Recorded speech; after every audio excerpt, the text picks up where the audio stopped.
zanje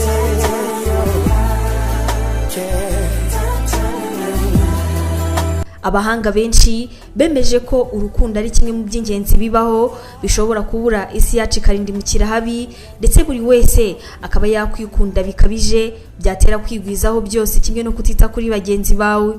Nubwo urukundo ruri ukwinshi, uyu munsi muri Did You Know tugiye kuvuga kuri rwa rundi rw'abantu babiri, aho tugiye kurebera hamwe bimwe mu bintu bigera kuri 7 by'ingenzi ukwiriye kwirinda kubwira cyangwa se kwereka umukunzi wawe kugira ngo urukundo rwanyu rurusheho gukomera. Tababwira yo nabonye ayo nagomwe. Abajyanama mu mibanire n'abafite ibyo bazi ku rukundo bakunze guhuriza ku kuba bakundana bakwiye kwizerana kimwe no kutagirana kimwe bakingana. Nubwo nta wabihakana kuko bigira uruhare runini mu gutuma umubano w'abakundana urushaho gushinga imizi, kuko uba wubakiye ku kuri ndetse n'icyizere. Urubuga Elclema rwo rugaragaza ko hari ibyo wavuga bikagusenyera cyangwa se bigatuma icyizere kigabanuka, cyangwa se nanone bikabangamira mu buryo bumwe cyangwa se ubundi uwo mukundana. Ibi kandi mu gihe utabivuze cyangwa se utabyerekanye bikaba nta n'icyo byabangama. Uru rubuga Elclema ruvuga ko ikintu cya mbere wakabaye witondera ari ukuvuga umubare wabo mwakoranye imibonano mpuzabitsina mbere yuko uhura n'uwo muri kumwe. Hari abantu bamwe usanga bagira umuco wo kuvuga umubare w'abantu bamaze gukorana nawe imibonano mpuzabitsina, ugasanga babifata nko gutebya, abandi bo bagamije kwereka abo bakundana ko ari abanyakuri. Aha ariko ujye wibuka ko impamvu iyo ari yo yose yatuma ubimubwira, ugirwa inama yo kwirinda kubivuga kuko umukunzi wawe ibintu nk'ibi bishobora kumukomeretsa. Ikindi kandi nubwo abari amateka yawe yahahise, nta muntu n'umwe ushobora kwishimira kumva ngo umukobwa cyangwa se umusore bakundana yaryamanye na ba runaka inshuro izi n'izi, ndetse niyo amenye ko wahuye nabo wamubwiye mwaryamanye, byanze bikunze hari ikitagenda neza mu mutima we kuko aba yumva ko mushobora kongera. Icya kabiri, ntukagereranye umukunzi wawe nawe mwigeze gukundana. Igihe winjiye mu rukundo rushyashya, ni byiza ko wibagirwa ibintu byose byabaye hagati y'abo mwigeze gukundana, ndetse ugirwa inama yo kurekeraho uwo mwatandukanye mu mwanya we, ugaha agaciro uwo ufite uyu munsi. Umukunzi wawe urwo yaba gukunda rwose, nta na rimwe azigera yishimira kumva amateka yawe n'uwo mwari kumwe ubagereranya uvuga ko hari ibyo we yagukoreraga umukunzi wawe adakora, ahubwo aha byaba byiza ubimusabye mu bwenge akajya bigukorera ariko atari uko runaka yigeze kubigukorera. Icya gatatu, mu rukundo byanze bikunze uzahura n'abandi bantu batari bake bagusaba ko mwakundana.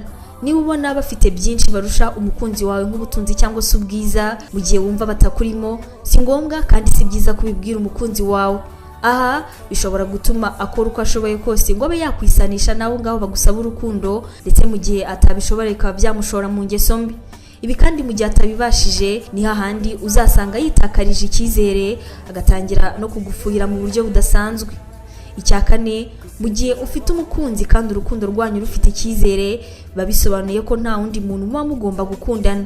Ibi ariko ntibyabuza ko ushobora kubona undi muntu ukumva uramwishimiye cyangwa se yewe uranamukunze. Aha kirazira kikanazirizwa kubwira umukunzi wawe abandi bakobwa cyangwa se abahungu wumva ufitiye urukundo, keretse niba wumva witeguye gutandukana nawe.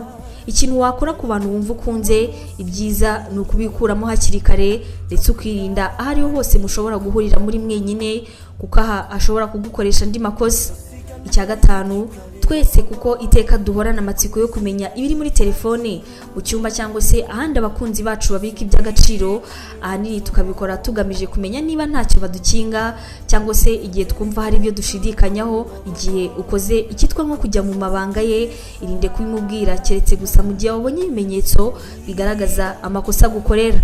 Aha kandi nabwo wabanza ugashishoza neza, mbese ukabimwereka nkaho bikugaragarira bitewe n'ibyo akora wenda nko kuguca inyuma. Icya gatandatu, uzagerageze wirinde kubwira umukunzi wawe gukurikiranira hafi ubuzima bw'uwo bahoze bakundana. Abahanga bavuga ko kubukurikirana biterwa no kutiyizera ndetse no kumva ko yari ku rwego rurenze urwawe ku buryo bigoye kwemera ko agukunda. Ibi kandi nubwo wabikora si byiza ko ubimubwira kuko bishobora kumurakaza cyangwa se bikaba byanaba intandaro yo kuba yakwadukana kongera kuvugana n'uwo bahoze bakundana. Icya karindwi ari nacyo cya nyuma, kubera ko uri umuntu birashoboka cyane ko utiyumvamo umuryango w'umuhungu cyangwa se umukobwa mukundana, yewe kugeza ku babyeyi ndetse n'inshuti ze. nubwo nawe kurenganyiriza ko utabiyumvamo, irinde kubibwira umukunzi wawe kuko bishobora gukurura urwango hagati yanyu cyangwa se bigatuma hazamo kwishishanya. Kumubwira ko utiyumvamo inshuti ze ndetse n'umuryango ni kimwe mu makosa akomeye udakwiye gukora, aho icyiza ukaba wagerageza gutangira kubakunda ndetse no kureba icyatuma utangira kubiyumvamo. Akaba ari nansoreje Did You Know yacu y'uyu munsi, ukaba mwari kumwe nanjye Abayo Yvette Sandrine.